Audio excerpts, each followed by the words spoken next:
Hello everyone, you are watching university updates. जैसा कि सभी को पता है, रिज़ल्ट आ चुके हैं। फर्स्ट सेमेस्टर के जो एग्ज़ाम हुए थे, बीए प्रोग्राम और बीकॉम प्रोग्राम के रिज़ल्ट आ चुके हैं और बाकी कोर्सेज़ के भी जल्दी आ जाएंगे। ये तो आपको पता ही है कि सभी कोर्सेज़ के एक साथ रिज़ल्ट नहीं आते और रिज़ल्ट आने के बाद मोस्टली बच्चों का यही पूछना है, यही सवाल पूछ रहे हैं मेरे से कि वो पास है या फेल है, या उनके कितने मार्क्स आए हैं, कितने इंटरनल असेसमेंट में कितने मार्क्स आए हैं, कितने ग्रेड आए हैं। तो ये वीडियो उन सारे डाउटों के ऊपर है। आपके इस वीडियो को एंड तक देखना, जिससे आपके सारे डाउट क्लियर हो जाए और आपको पता लग जाए कि आप पास है या फेल है। और अगर आप हमारे चैनल पर पहली बार आए हैं तो चैनल को सब्सक्राइब जरूर करिएगा, और वीडियो पसंद आती है तो वीडियो को लाइक और शेयर ज़रूर करिएगा। और डिस्क्रिप्शन में हमारे टेलीग्राम चैनल का लिंक दिया हुआ है, वहाँ से आप हमें ज्वाइन कर सकते हैं। तो आइए स्टार्ट करते हैं बिना किसी फालतू बात के। तो देखिए, सबसे पहले है पेपर कोड। पेपर कोड के बारे में आपको पता ही होगा कि हर सब्जेक्ट के अलग कोड होते हैं। उसके बाद है पेपर नेम।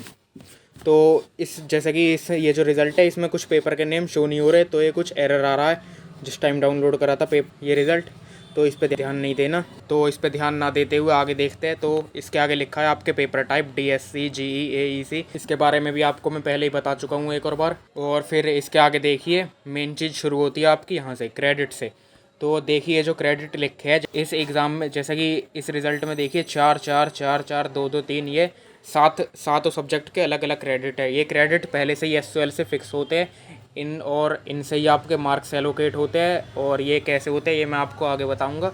तो सबसे पहले तो ये जान लीजिए कि ये क्रेडिट पहले से ही फिक्स होते हैं हर सब्जेक्ट के। और फिर इसके बाद देखिए ये जो ग्रेड दे रखे हैं, जिसके ब्रैकेट में लिखा है TH का मतलब है थ्योरी, और TU और PR इन दोनों का मतलब है, यानी ये दोनों मिला के आपके इंटरनल असेसमेंट के ग्रेड दे रखे हैं।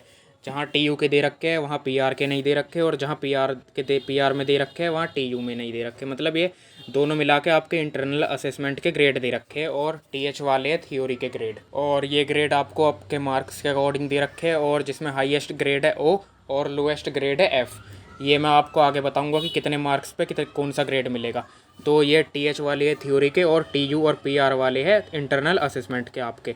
और उनके आगे दे रखा है नेट ग्रेड। सबसे मेन चीज़ आपकी यही है, नेट ग्रेड। नेट ग्रेड मतलब आपके जो थ्योरी के ग्रेड है और इंटरनल असेसमेंट के ग्रेड है, इन दोनों का जो एवरेज निकल के आएगा वो होएगा नेट ग्रेड। मतलब देखिए, जैसे कि इसमें पहले एग्ज़ाम के D थ्योरी में ग्रेड मिला है D और असेसमेंट में मिला है C, तो इसका जो एवरेज नेट ग्रेड आया है वो है C। और दूसरे एग्ज़ाम में देखिए, जैसे यहाँ है B+ और यहाँ है C, तो उसका नेट ग्रेड है B। और यहाँ देखिए जैसे B+ और B, उसका ग्रेड है B। ऐसे ही इसमें नेट ग्रेड दे रखे हैं C B B B C B B+। तो इन नेट ग्रेड से ही आपका पास और फेल का पता लगेगा। तो ये नेट ग्रेड भी आपको समझ आ गए होंगे। उसके बाद है ग्रेड पॉइंट। तो ये ग्रेड पॉइंट भी आपको आपके नेट ग्रेड के हिसाब से ही मिले हैं, और ये नेट ग्रेड मिले आपको आपके नंबर के हिसाब से।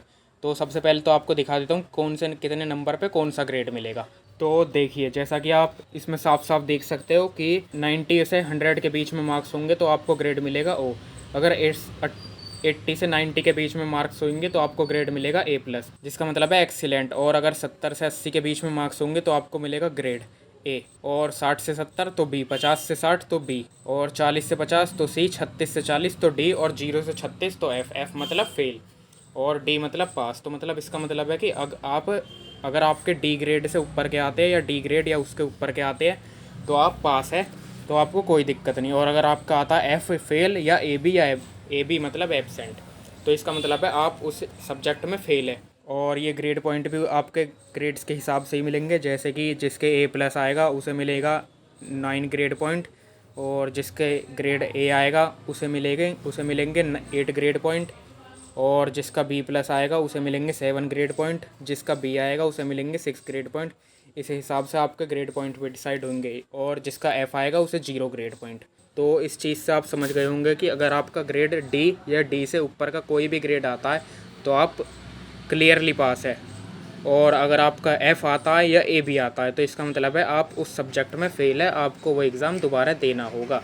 और जो ये ग्रेड के बारे में बता रहा हूँ, ये सारे आपको नेट ग्रेड में देखने हैं, ना कि TH या TU में, क्योंकि आपके जो पास और फेल डिसाइड होगा वो नेट ग्रेड से डिसाइड होगा। अगर आपका नेट ग्रेड में D या D से ऊपर का कोई भी ग्रेड है तो इसका मतलब है आप पास है, और अगर D से नीचे के ग्रेड F या AB है तो इसका मतलब है आप फेल है। जैसे कि ये एक स्टूडेंट का रिज़ल्ट है, इसमें देखिए उसका ग्रेड C B+A है। जैसे कि यहाँ D से सारे ऊपर के ग्रेड है, तो इसका मतलब है ये स्टूडेंट क्लियरली पास है। और जैसे कि यहाँ देख सकते हैं इसके प्रैक्टिकल में एक सब्जेक्ट में F ग्रेड आया, तो इससे कोई दिक्कत नहीं है।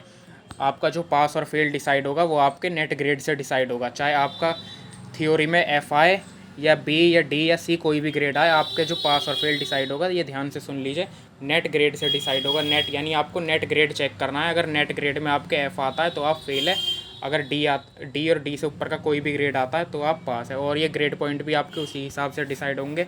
जैसे कि यहाँ देखिए जैसे C ग्रेड मिला है उसे मिलेंगे 5 ग्रेड पॉइंट, और जिसे B ग्रेड मिला है उसे मिलेंगे 6 ग्रेड पॉइंट। तो यहाँ आप देख सकते हैं इसे C मिला है तो इसे मिले हैं 5 ग्रेड पॉइंट, और यहाँ B मिला है तो B मिले हैं 6 ग्रेड पॉइंट। और फिर इसके बाद बात आती है क्रेडिट पॉइंट की। तो ये क्रेडिट पॉइंट मैं बता देता हूँ कैसे डिसाइड होते हैं। तो ये जैसे कि आपका क्रेडिट में है 4 और आपको ग्रेड पॉइंट मिले हैं 5, तो 4 5 जो 20। तो ये क्रेडिट पॉइंट इस तरह डिसाइड होते हैं, यानी आपको सिंपल मल्टीप्लाई करनी है 4 5 जो 20, 4 6 जो 24। तो इस तरह क्रेडिट पॉइंट पे डिसाइड होते हैं आपके।